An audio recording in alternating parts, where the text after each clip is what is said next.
Busy actress కదా! ఎందుకు busy మధ్యలో ఏం అవకాశాలు లేదండి. తగ్గాయి? అంత బిజీ నేనేం లేనండి. అవునా? మహా అంటే 2, 3 సినిమాలు చేస్తున్నాను అంతే. ఓకే. ఓకే. అంత బిజీగా ఏమీ లేను. బికాజ్ నా చాయిసెస్ ఆఫ్ ఫిల్మ్స్ ఇప్పుడు మార్చుకున్నాను. అవును. మెయిన్ ఏంటంటే ఇప్పుడు నేను జిమ్‌లో నుంచి బయటకొచ్చేటప్పుడు ఒక సాటిస్ఫాక్షన్, అమౌంట్ ఆఫ్ సాటిస్ఫాక్షన్ ఏదైతే గ్రేట్. ఉందో, హ్మ్. నాకు సెట్‌లో నుంచి ఒక పెర్ఫార్మ్ చేసి బయటకొచ్చేటప్పుడు that is the same kind of satisfaction I am looking for okay. Now.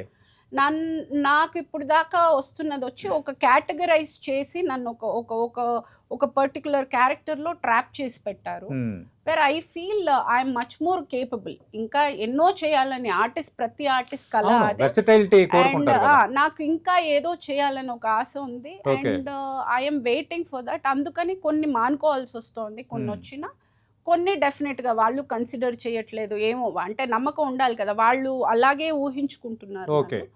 అంటే సో దాన్ని అంటే మించి అంటే అలాగే ఊహించుకుంటున్నానన్నారు కదా! వాళ్ళు ఎలాంటి పాత్రలు మీకు ఎక్కువగా మెయిన్ ఆఫర్ ఏంటంటే చేస్తున్నారు? ఆ ఇన్నసెంట్ మదరు, ఆ! కామెడీ వీటికి లాక్ అయిపోయి ఉన్నాను లాక్ నేను. అయిపోయారు. అవును. సో మీరన్నట్టు సమ్‌వేర్ కాంబినేషన్స్.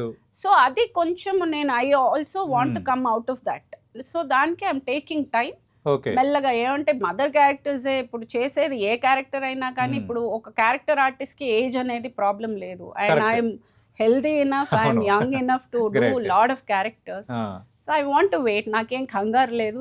ఇప్పుడు ఇంత తొందరలో ఎక్కడ ఏది పోయేది లేదు. ఓకే. మేబీ 1 ఇయర్ అటు ఇటు అయినా కానీ చేస్తాను. కానీ నా ఇష్టానికి నేను చేస్తాను. ఇప్పుడు దాకా వాళ్ళు ఎలా చూడాలనుకున్నారో చూశారు. హ్మ్. ఇంక నుంచి నేను ఎలా చూపించాలనుకుంటున్నానో అలాగే చూస్తారు. అంటే ఎలాంటి పాత్ర